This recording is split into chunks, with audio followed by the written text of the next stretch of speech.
Good morning, Fancy Meat Computers. How's everybody doing today? How's everybody? How's everybody? Bop, bop, ba-da, bop, ba-da. Everybody?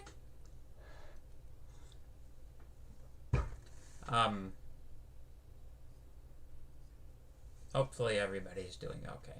So we've got a lot of ground to cover and not a lot of time to do it in, so I'm going to just launch directly into it and not wait for the stragglers. So yeah, there are no announcements today. We're just gonna get into it. Very good. So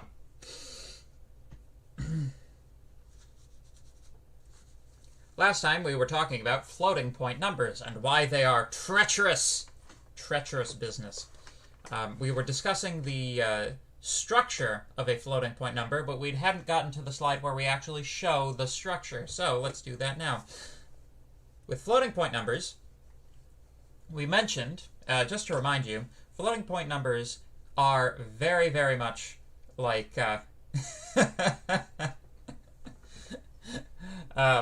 no, I try never to roast my students unless they really deserve it, and flunking a calculus midterm isn't deserving getting roasted. That's kind of just par for the course. You know, I flunked plenty of math tests in my day. But anyway, so floating point numbers are scientific notation as expressed in a computer system. Rather than being multiplied by 10 to the power of some exponent, we have 2 to the power of some exponent because, of course, this is the binary system and everything is binary. So, so we allocate 52 bits to the fractional component, 11 bits to the exponent component, and then 1 bit tells you whether it's positive or negative. Most computers will follow the IEEE standard. Floating point computations will have the same results across computers. Several formats exist, with 8 bytes being widely used. So if you do C programming,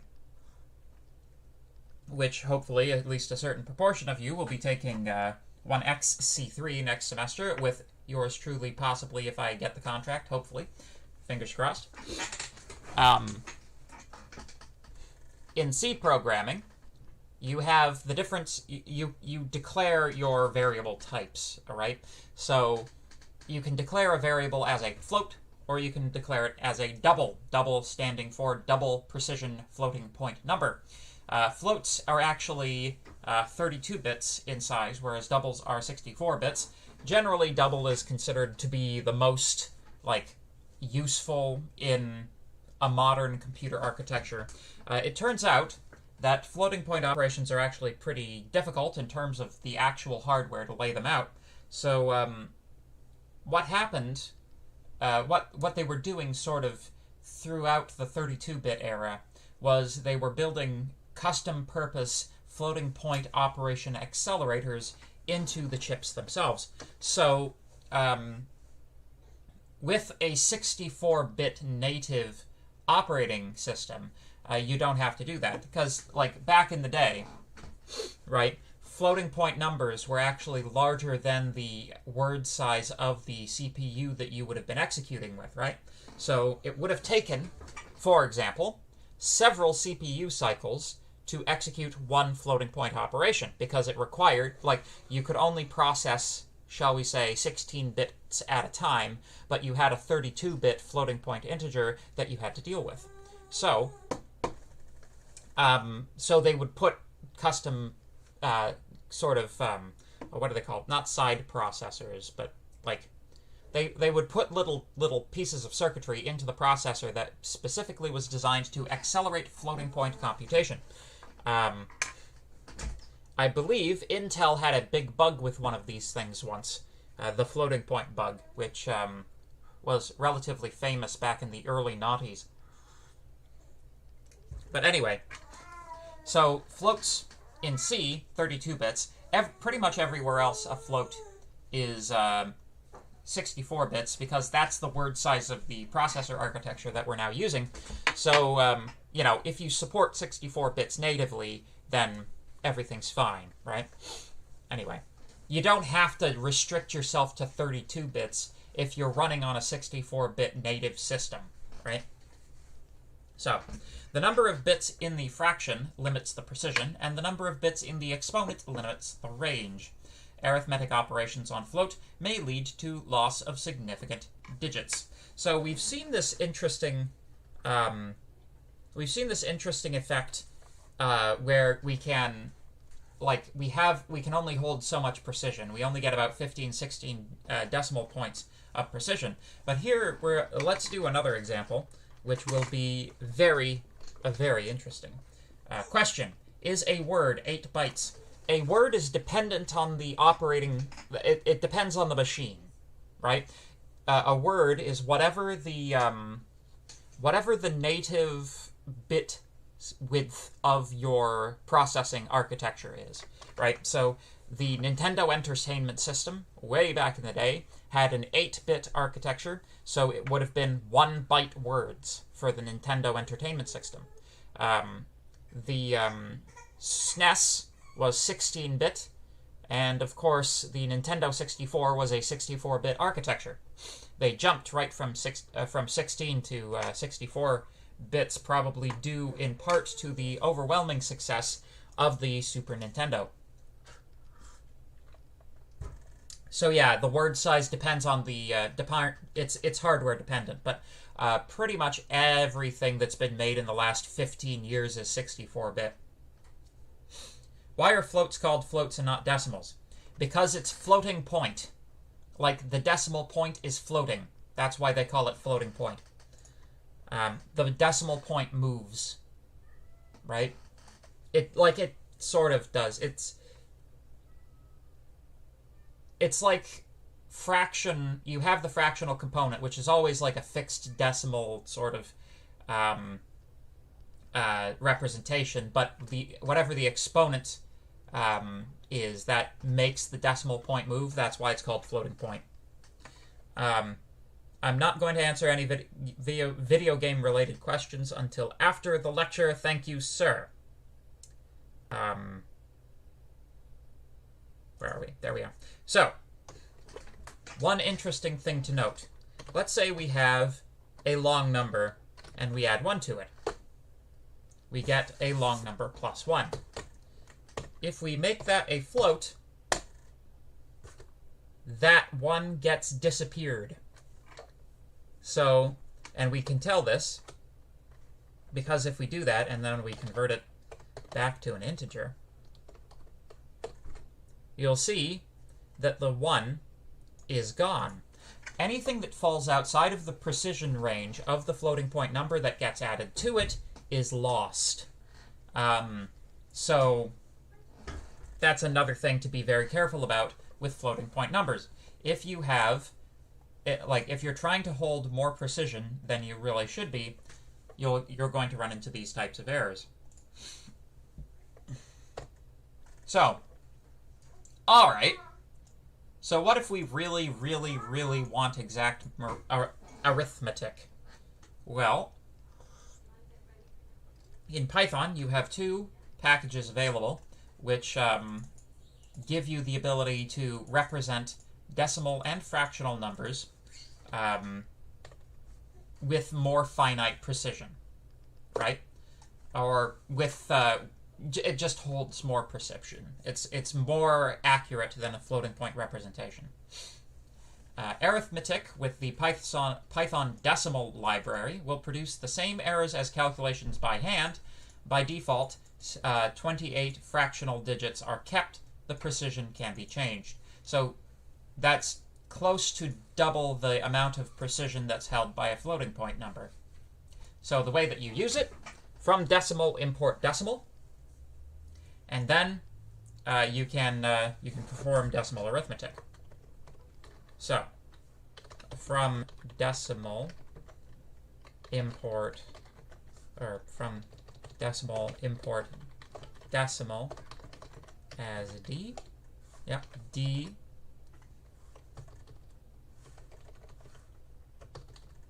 Oh my goodness, there we go.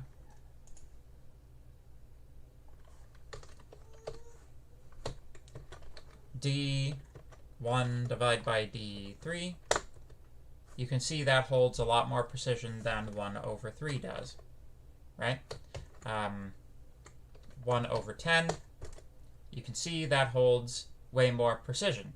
Now, it's doing this funny thing where it's actually storing these as strings, right? So it's performing character operations.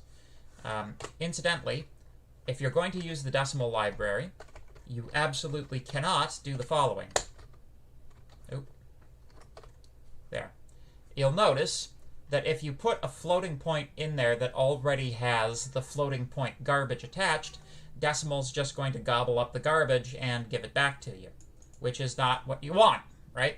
So if you want to perform, like if you want something to be a decimal in the decimal sense, you have to make it a string. There you go. So, like, for example, decimal of 0.1 divided by decimal of 0.3 is decimal of 0.33333, etc. Is a decimal library already built into Python, or do you have to download it? You should have it available by default both on the Jupyter Hub system and if you used the Anaconda package to download Python. If not, then it should be relatively easy. Just do like pip install decimal and it should pop it up for you. Aren't operations on strings much slower than on other primitive data types because they need to create new copies every time they want to change something in the string? Very well observed. Thank you, Neil. So, while you hold this additional accuracy, you pay for it. You pay for it in operating time. The reason that we don't use decimal all the time, and we often use floating point numbers, is as a general, I'm trying to teach you guys general programming here, not just Python programming, right? Not every language that you work with is going to have the decimal library available, so it's good to know how to work with floating points in their raw state. Also, they're faster. CPUs have floating point operations built in, but the decimal library is simulating this precision in software, right? It's the difference between hardware acceleration and having to do everything chunked out in software. So yeah, that's why we don't use decimal all the time, is because it's much slower. Now, again, for the purposes of you guys and your assignments, it's unlikely that you would notice the slowness, right? But as we saw with the Fibonacci demonstration, these things can actually stack up as you go, right? Why not just put decimal in hardware?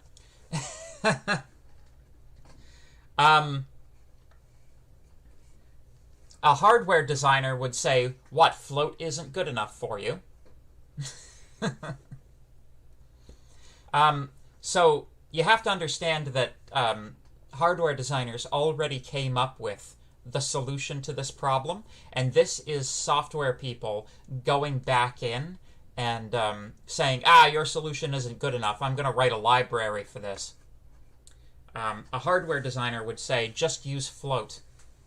Do you have any idea how much turmoil you would cause in the world by trying to introduce more floating point representations? How many digits of precision do you want? How many do you actually need? I imagine if you went to a hardware designer with that question, you would just get sassed. There would be much sassiness going on.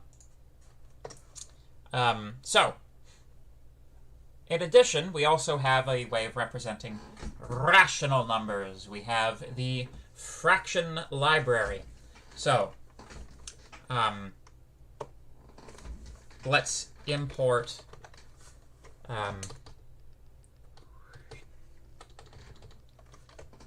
from fractions, not frog fractions, import fraction as f. So, f1 divided by f3 is fraction 1 over 3, where the comma is here being interpreted as over. We can also say, like, 7 over 5, right? If we say x is equal to 1 over 3 and y is equal to 7 over 5, if we then say x times y, you can see it's performing the fraction arithmetic in the same way that you would have performed the fraction arithmetic if you were doing it by hand. It's faster to allocate a fixed number of bits for decimals instead of having an arbitrary amount. Yes, very true. And, you know, it does actually matter.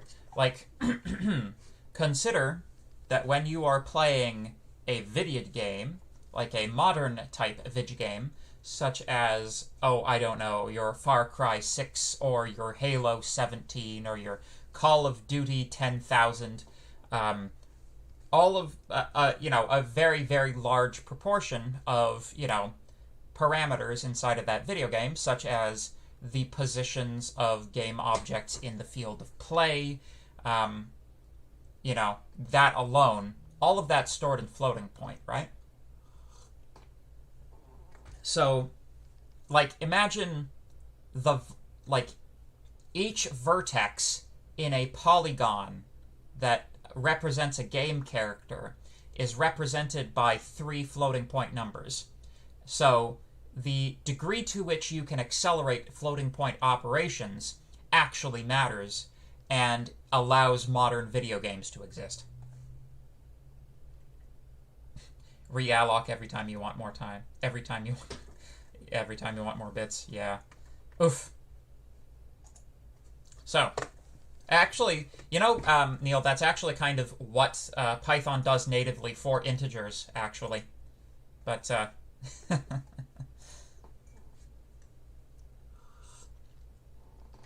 I mean, your whole life has been a lie, but, you know, how does that make you different from any of the rest of us, really? So, quick recap about floating point numbers. First, so this is how you fix linear algebra is in video games. Oh, yes. Yes! Guess what? Guess what? My friends, linear algebra is computers. You know, like, your memory is a matrix. It is a vector that you can turn into a matrix by applying different arguments to it. You'll see this when we talk about C programming. Worst part of almost every language is that Boolean is 8 bits and not 1 bit. Yep.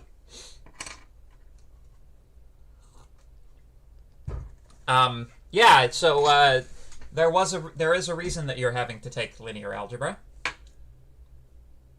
Yeah. I mean, yeah, think about it this way, right? Every single pixel on your screen is comprised of 3 R, B, and G values, or RGB values, right? That's how a monitor works. So you can think of your computer monitor as a matrix where every pixel is a vector containing those 3 values. And that's how your computer monitor works mathematically. Yeah. So, this is how you deal with floating point numbers. 1, you can avoid using floating point entirely in certain circumstances, like compute with cents rather than with dollars, or millimeters rather than with meters. If you only need like 2 decimal places consistently, you can just like multiply it out and not have to worry about floating point, and then you have exact precision.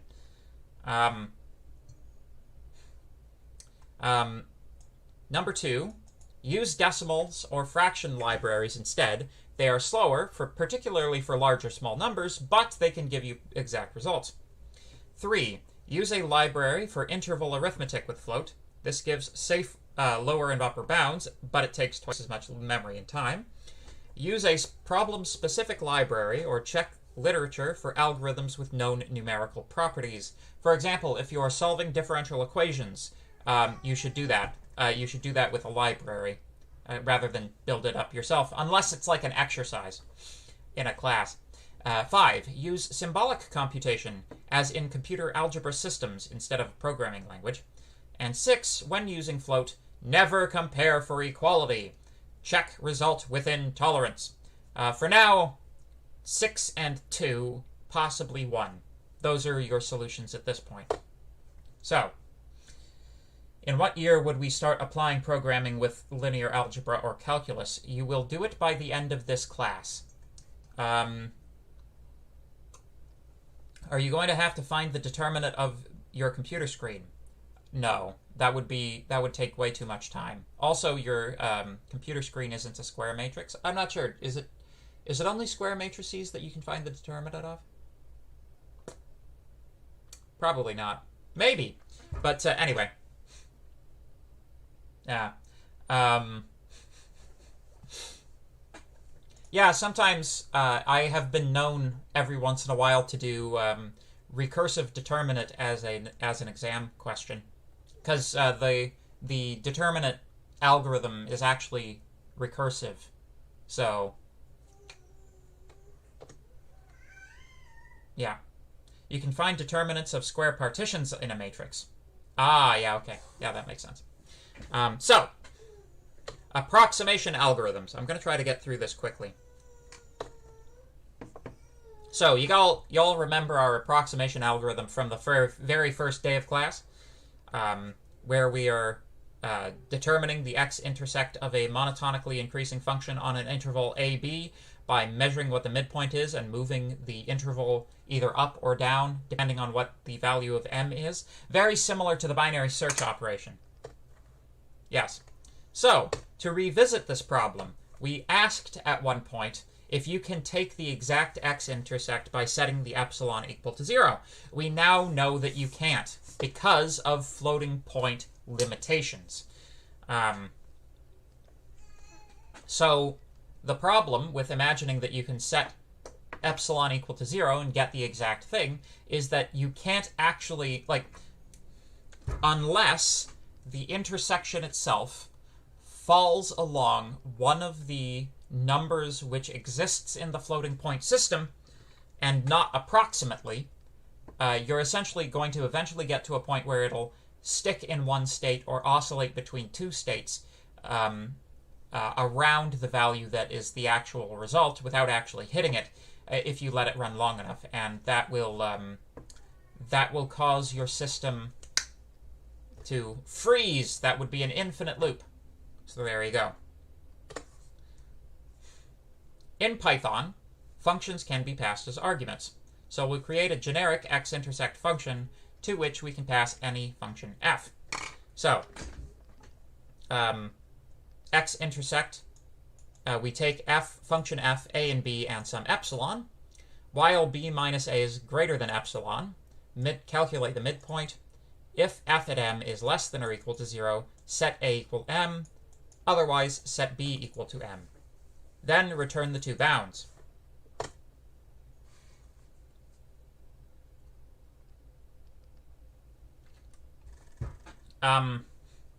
Okay, I will briefly answer two questions about the tests.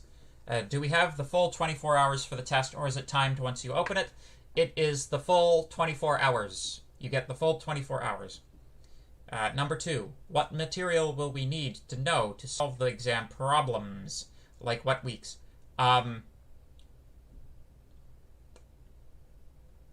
Everything except machine learning and visualization, because it's impossible to test. Still interesting, though. We're going to learn how to do graphs. The code that you have right now, is this the bisection method? Yeah, sounds like the bisection method. Sounds like that's a correct statement. So, if we determine, they're going to get the output here? No? Okay.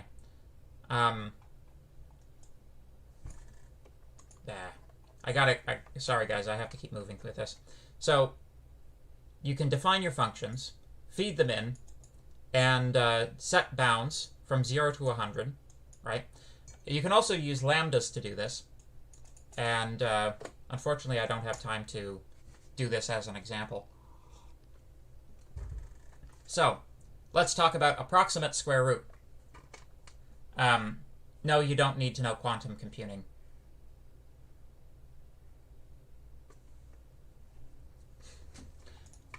So, an integer a is an approximate square root of n if a squared is less than or equal to n, and n is less than a plus 1 squared. So if you think about it this way, if you take a number n, and you have like this, if you take a and n is between the square of a and the square of a plus 1, then you have found a as the approximate square root. One way to compute the square root is by linear search, that is, exhaustively. So we start a at 0. While a plus 1 times a plus 1 is less than or equal to n, a equals a plus 1, then at the end we return a. This works, but it's slow and inefficient. So if we perform a trace over this for input n equals 27, then a counts up by 1 until we hit 5, and that's our approximate square root. You use Quake 3's fast inverse square root. Yeah.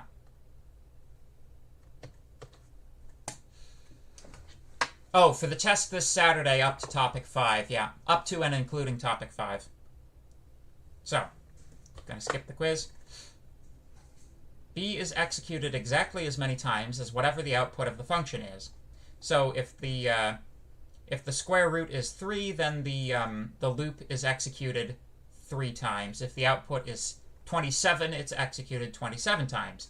Hence, a is executed the square root of n times, where square root here means integer square root. So,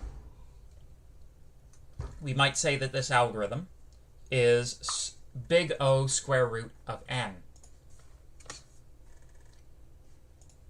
However,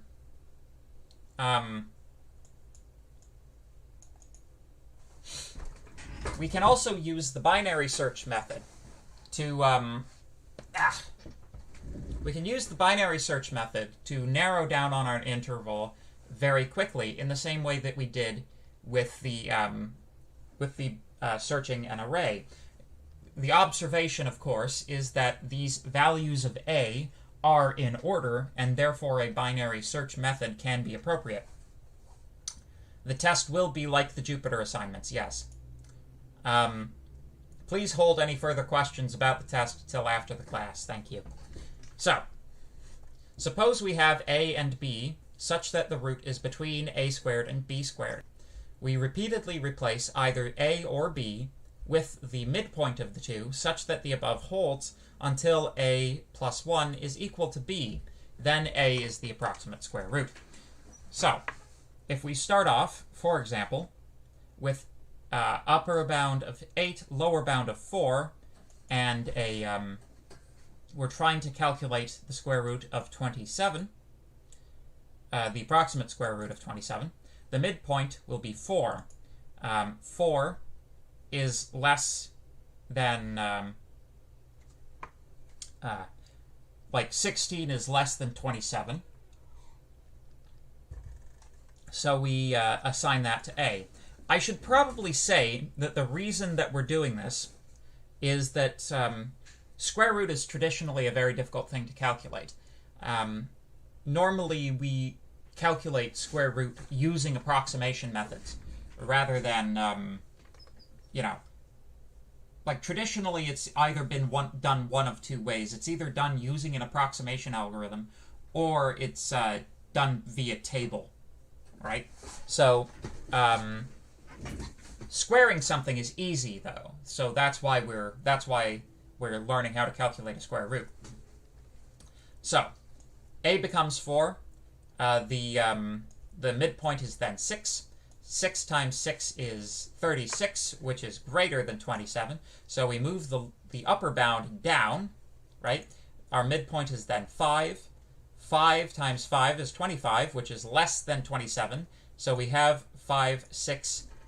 We have 5 and 6. So we have now hit the condition where A plus 1 is equal to B. So we know that 5 must be the approximate square root of 27.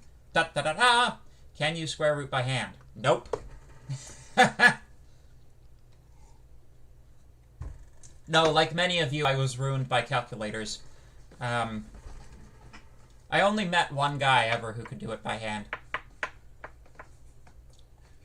So, binary search of integer square root.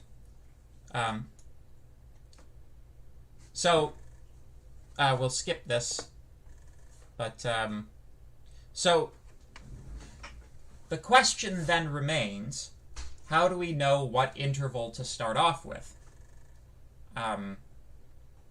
You can really screw yourself over by just picking a million, right? Picking a million isn't a great way to come up with a good approximation.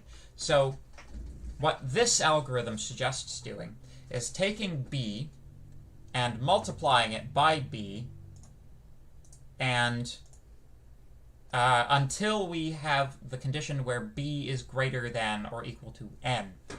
So we just double it. We keep doubling it until it's over the thing we're looking for.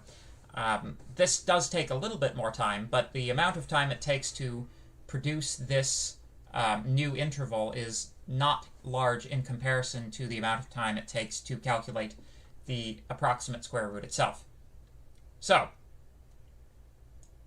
the first loop sets b equal to 2 to the power of k less than the square root of n after k executions. The second loop halves the interval b minus a at every execution until a plus 1 equals b. Hence, it also takes k executions. Hence, each loop takes k equals log base 2 of b. So k is approximately equal to log base 2 of the square root of n. And that is a very good runtime, my friends. A very good runtime. Why not just start b at n? Well, because we need...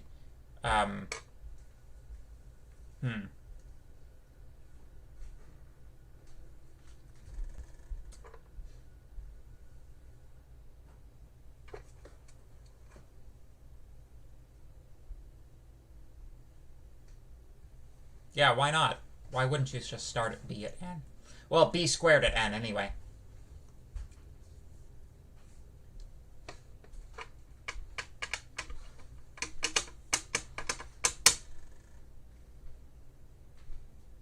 Because b squared doesn't necessarily equal...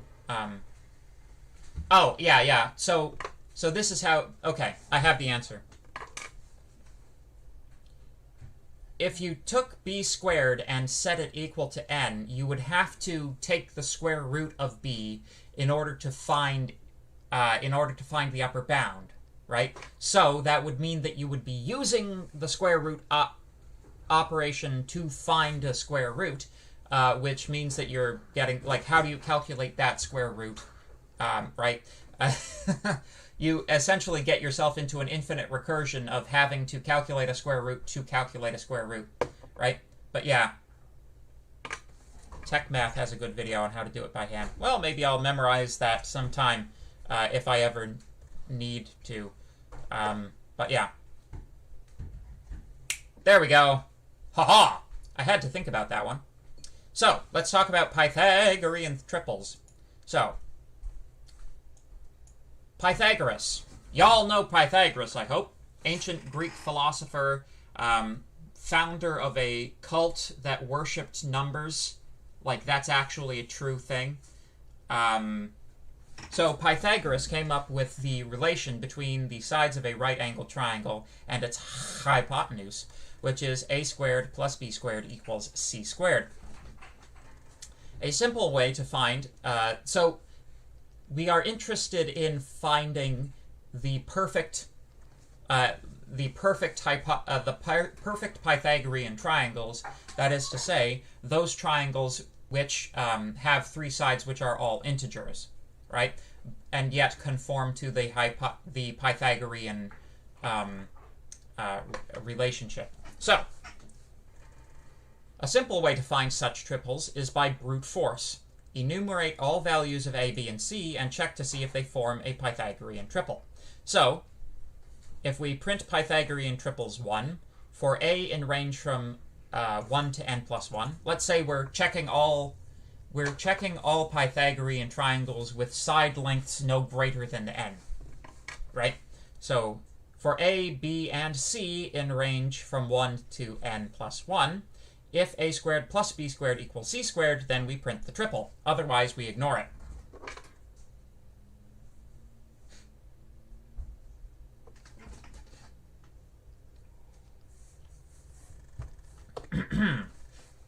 So, skip the quiz. Skip the quiz. Oh, that's an important quiz, actually. So, how often is this if statement executed relative to n? Right? It's n cubed. Every time you have a loop nested within a loop, that increases the exponent that increases the power of n by 1, right? So this is an n cubed algorithm. So let's use some mathematical observations to improve our runtime. Number one, we don't have to iterate through every possible c here. We can calculate it because we have a formula to do so, and just check to make sure that it's a whole integer. The method that they're using here is using the binary square root method.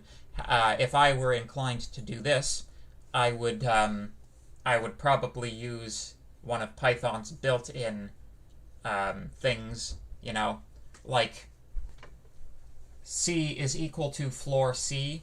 Yes.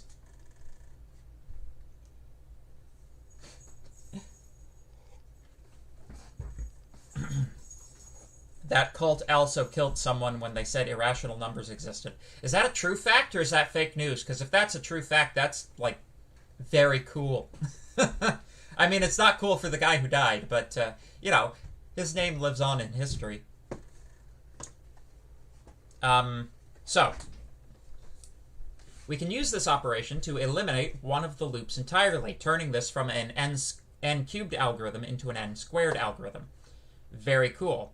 So, yeah, now we're down to an n squared algorithm. Very fun. Yeah. So, another thing that we might observe, if we observe the output of this, is that we are repeating things. Isn't there a formula for generating Pythagorean triples? Yes, I'm showing it to you. I mean, a formula, sure, but this is an algorithm, and algorithms are better than formulas, because you can get a computer to do it for you. So, both 3, 4, and 5 and 4, 3, 5 are being printed, which is unnecessary. We can restrict our values, again, such that we eliminate these possibilities. And we can do that by making the range for each execution of the B loop start at A. Right? So that way, we wouldn't get 4, 3, because B would be restricted to always being greater than A. So that doesn't actually affect our big O value, because all of that would get absorbed by the constant term. Fundamentally, this is still proportional to n squared. However, it would improve your runtime significantly. So this is something to note about big O, like the big O approximation of an algorithm's runtime, is that it does not perfectly encapsulate all of the improvements that you might perform to improve your runtime. It's really just broad strokes. You can get much better and much worse big O n squared algorithms. So, execution time of programs. If we know how many steps a program takes depending on the input, we can use this to predict the execution time. This can be done without knowing a lot of details of the processor or the compilation to machine language. We don't necessarily need to know how this gets compiled, which means that analyzing runtime in this manner is applicable across programming languages. So you can see that something that's root n or log base 2 of n grows very slowly as n grows. However, something that's like n cubed or n squared, or even worse, n to the power of 2, 2 to the power of n, strike that, reverse it, which does happen, and even n factorial, which is like hell, that's hellish runtime. Like, it matters, right? If you have a log base 2n algorithm, that means you can process millions upon millions of data points in the same amount of time it would take an n squared algorithm to process like 100. Yeah. That looks like an n squared log n algorithm. Oh, man. I don't know. I'm not going to say that it is because that would be... I don't want to be wrong about that. So we're going to skip this bit, which is lots of quizzes. It's basically just like multiply it out. How many actual execution counts would you have with this algorithm under various conditions, which we don't have time for at the moment. So, careful with floating point. Consider the following equation. Y'all should know the quadratic formula, right? You can produce an implementation of the quadratic formula in Python. It looks something like this. D is equal to math.square root b times b minus 4ac, return negative b plus d over 2a, comma, negative b minus d over 2a. That's where the plus minus comes in. So, if we use this on kind of normal-ish numbers, we get normal-ish results. However, if the middle term is large, then we get problems. 0 is not a solution of x squared minus 20 million x plus 1. That is not true. So what's going on here? If we take a look at this d term, we have negative 2 times negative 2e to the 8. E to the 8, incidentally, is computer speak for times 10 to the. So, negative 2 times 10 to the 8 times negative 2 times 10 to the 8, that become, and then minus 4 times 1 times 1, that's e 4 times 4 times 10 to the 16th power minus 4, which gets lost because of your loss of significant digits under floating point precision. So that's where the inaccuracy is coming in. We have an intermediate value in this calculation which produces a floating point error that's not obvious to us because it's hidden inside of a calculation. So, instead of importing math, could you raise it to the power of 1/2? Yeah, that's Python. That's Python's. Python allows you to do that, but very few other languages will allow you to do that. That's one of Python's quick little shortcuts. Kind of like reversing a string is like : -1. It's like in that category of quick little Python shortcuts. So, how can we avoid such errors? First, you can use decimals, the decimal library for exact precision, which is slower, or you can use an alternative formula that is more numerically stable and doesn't lead to large intermediate values. So, for example, solutions of the quadratic equation are related by Vieta's formula. So x1 times x2 is equal to c over a. If we use this, we can avoid loss of significant digits. So, if your formula is leading to large intermediate values, which are causing values to be gobbled up by floating point, one other possible solution to that is to find a different formula which calculates the same thing. And there we go. I didn't think I'd be able to do it, but we got through topic 6. When you know to use from keyboard, when do you know to use from keyboard or just to import keyword by itself? So you'll get to know this a little bit better when we do classes, but it's like library name, class name, right? So decimal is the name of the library, which contains many classes. So that's why you say from decimal, and then import the specific library that you want to, like the specific class that you want to import from that library, in this case, decimal. And then you can do one more step, which is you can relabel that if it's long and you don't want to write it out a bunch of times, which is what I did here. I'm relabeling fraction as f so that I don't have to write fraction, fraction, fraction, fraction, fraction, fraction, etc. That's just a little programmer's trick. So there we go. So we don't have a whole lot of time to get super into topic 7. However, I'm still going to try.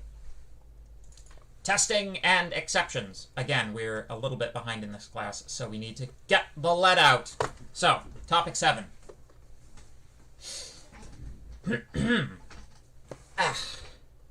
This topic is going to be about testing, debugging, and exceptions.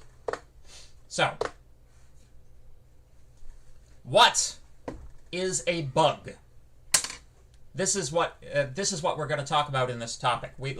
You've heard me use the term bug plenty of times.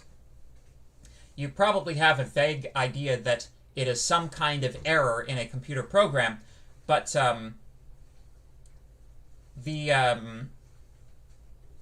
what actually, let's examine the idea of a bug and more formally define it.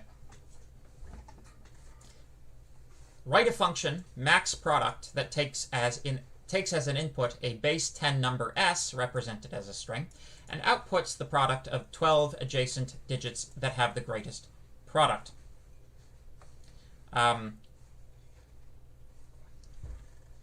What are other classes in the decimal library? Look them up. I don't know off the top of my head. So here is an implementation, right? Our max product starts at 0. For I in range of the length of s minus 12, product equals 1. For j in range 12, product times equals int I plus j.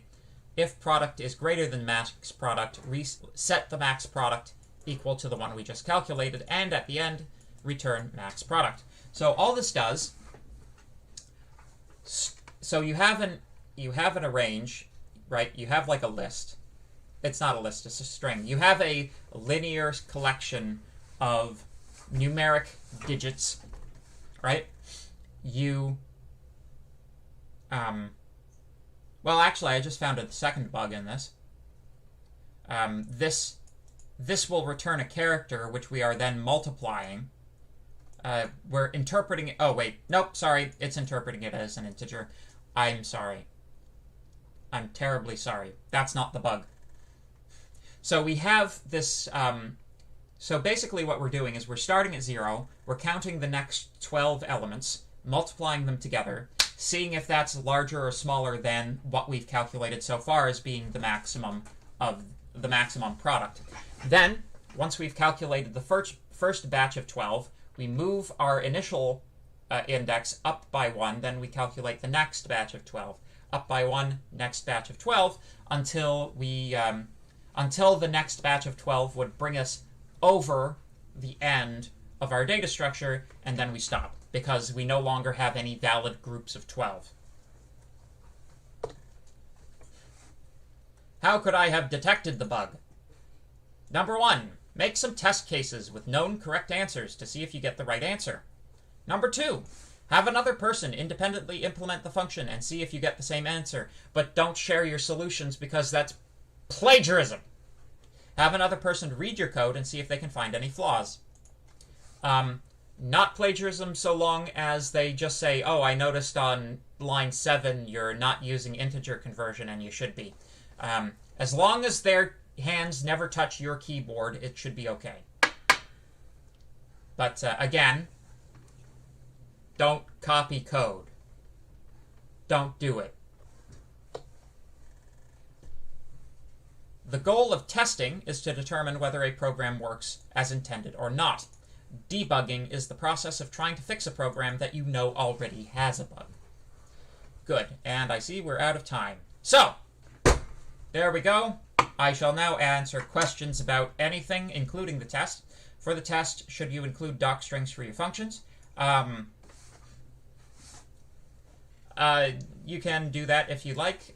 You're not going to get any marks for it, but it can help in the event that, you know, like normally, like with a test that's not graded by an auto grader, and where a TA is actually looking at your code, I always recommend putting comments in to assist the TA in recognizing your thought process. But the computer doesn't care about your thought process. It only cares about whether or not you get the correct answer. So there you go. We are allowed to import libraries for the test, right? Yes. The possible exception to that, of course, like, you remember I said sometimes I ask you to do a determinant? Well, like in the past I've asked people to calculate the determinant. Obviously, there are Python libraries that calculate the determinant, so if I ask you to calculate the determinant and that's the whole question, you can't just turn that into a one-liner by importing a library, obviously. But, yeah.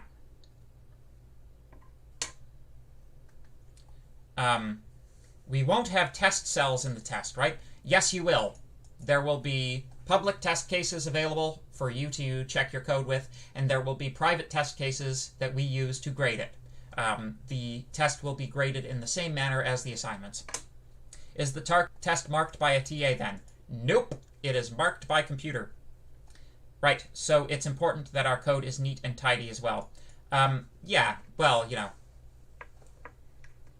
when it's being marked by hand, that becomes much more important. Because this is being marked by a computer, it doesn't matter as much that your code is messy so long as it works. I submitted the previous assignment on JHub only, not A2L. Is this a problem? Nope.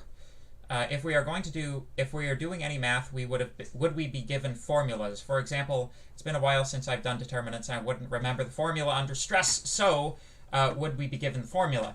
Generally speaking, yes. If I expect you to implement a formula on a test, I will give you the formula on the test. A, and B, it wouldn't be that big a deal anyway because it's an open book test, and if you don't know the formula for a determinant, you know, you could look up what is the formula for a determinant, and you could do it that way. Sometimes I'll even include links to, like, YouTube videos on the test paper if it's, like, relevant or interesting. Like, one time I did the Conway's Game of Life. That was a test question, and so I, like, linked a video of like what it looks like when it's in operation. Cofactor expansion in Python is going to be fun. Let's see. Put cofactor expansion on test. So, is the test to be submitted on JupyterHub or Avenue? Just like the assignments, you have the option of doing either. For assignments/midterms, if it doesn't specifically say that we are not allowed to use a prelude function, can we assume we can use it? Use your intelligence again. If it turns your solution into a one-liner, probably you should ask. We will have the Piazza forums available to you guys during the test to be able to ask clarifying questions only. Please, please, please, please, please be super, super strict about not posting any of your code to Piazza or any other place during the test, because if somebody uses it, we will draw academic dishonesty charges up against you if your solutions are, you know, clearly copied. So there you go. But yeah, you can always send a TA or myself code in the form of a private question on Piazza, which is not publicly available. That is acceptable. And if you have a question about whether or not a library function should or can be used, please just post that question, and we will answer it. And that's how you get you'll get your answer. But yeah, any other questions? What? I won't be on campus Friday. Please don't hunt me. Why would I hunt you?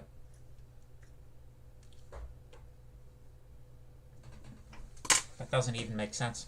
I won't be on campus Friday either, so...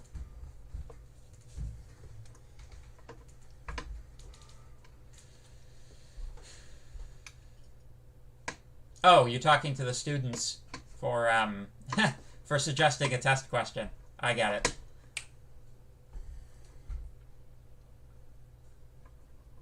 Still getting used to the whole chat thing.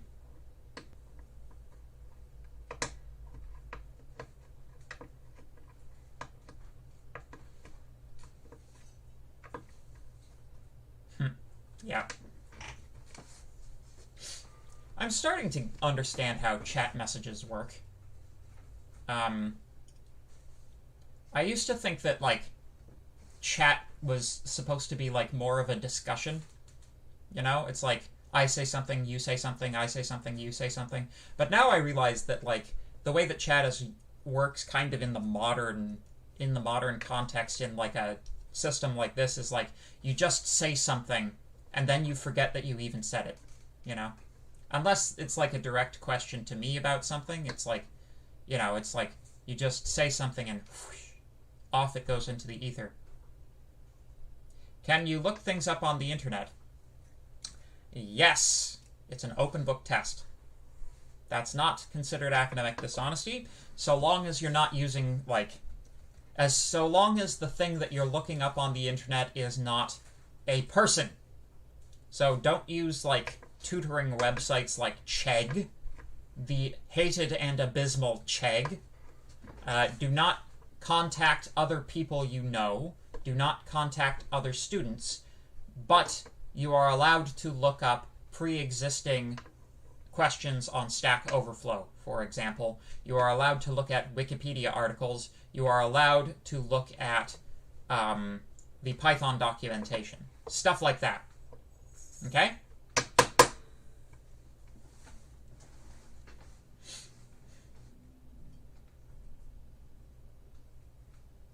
Yeah, Chegg is really bad, but I have in the past drawn up charges against people for academic dishonesty for posting my test to Chegg and having a Chegg tutor solve it for them, and then just, you know, just submitting that, which is obviously academic dishonesty.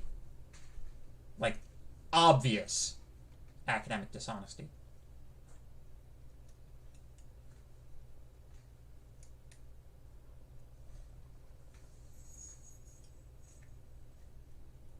It's interesting though, because like, how do I track them? Well,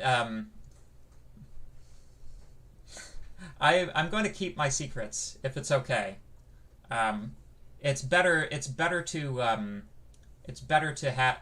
I have a few secrets. So I'll let you guess how I figured that one out, or how the grade team and I figured that one out. But if you want a funny story about academic dishonesty, I remember way, way, way years ago when I was a TA for a course called 3DX4, which is a control systems course. It's like largely a calculus course, smack dab in the middle of a software engineering program, so you can imagine how much people like this course. But yeah, so I had an instance where, like, the professor was in the habit of drawing the assignment questions directly from the textbook, and of course the textbook had solutions, so, you know, a substantial proportion of the class was using the solutions manual to solve the questions from the textbook, and you could catch these people on various, you know, little bits and bobs inside of their solutions that, like, if they all use, like, one particular method that's not even discussed in the main text of the textbook, but only in the solutions manual, you got them, right? But this one time I had a student who just copied and pasted right from the solutions manual, left the page numbers in, left the copyright information in from the solutions manual. So, yeah, that was fun. My grade 11 CS teacher accused me of academic dishonesty because I combined if and in range statements without him having taught us that. Yeah, so obviously I'm not going to do that. Like, you can use whatever code, like, I find that really, like, gross when a professor assumes you can know no more than they taught you, you know? So I don't prosecute people because it's like, oh, you're using a list comprehension. We haven't taught list comprehensions.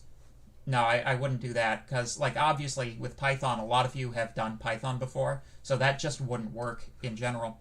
I don't think that people could restrict themselves to the constructs that we've just covered so far if they wanted to, if you know more stuff than that, but...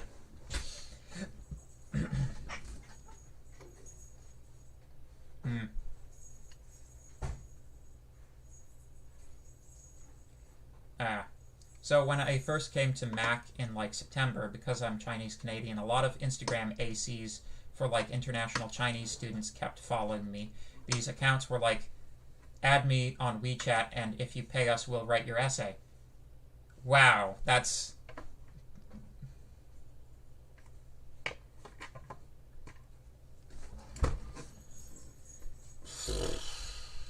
I mean, I don't have to say that that's academic dishonesty. That's obviously academic dishonesty.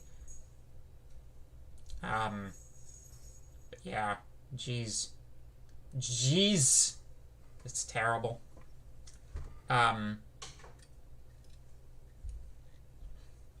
Generally speaking, these essays that you purchase are no good anyways.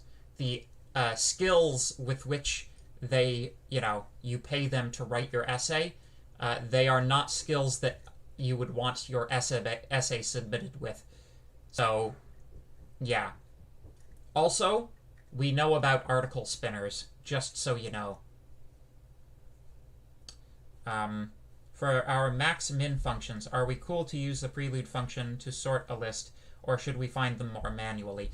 No, stuff like max, min, and sort, I'm pretty sure on the test there aren't going to be any questions that require you to do, to implement max, min, or sort, so you should be fine for those. Still drawing up the questions to some degree, but, things are solidifying. For context, is the country test thing...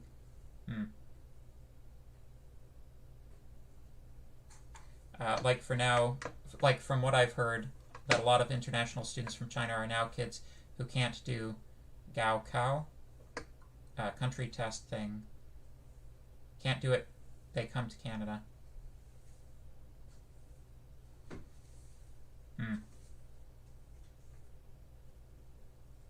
So that's like, you have to score a certain value or you don't get into university type thing? It's like, is that like the equivalent of the American SATs?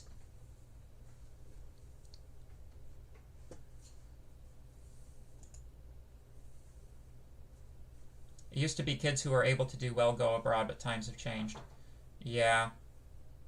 Why pay to fail an essay and get academic dishonesty on your transcript when you can fail it all by yourself? Yeah, exactly. I always say to students who cheat, better that you should have gotten the 30% than the 0 you're now getting, University entrance exams.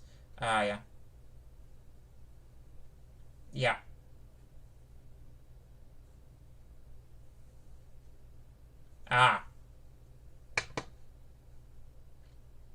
Yeah, I wouldn't be surprised if it were harder than the SAT. So, without getting too far into, testing and what all of this actually is, the SATs in the States are basically an IQ test, right? If you took everybody and their scores on the SAT and if you did independent IQ testing on all of those people, you would have an exact match between the distribution of SAT scores and the distribution of IQ test scores. That's if you have any general knowledge test that asks a sufficient number of questions, that's going to approximate an IQ distribution. As you increase the number of questions, over time it improves its correspondence with an IQ test. So the problem for people in China is that people in China, in general, have about I think it's a 5 to 10 IQ point advantage over the typical Westerner. So so it's not so much that the test necessarily needs to be harder than the SAT, but the threshold you need to get into the university that you want is higher because basically the IQ you need is higher because of everybody else in the system having that many more IQ points, right? But yeah, so yeah, that's what I would say about that.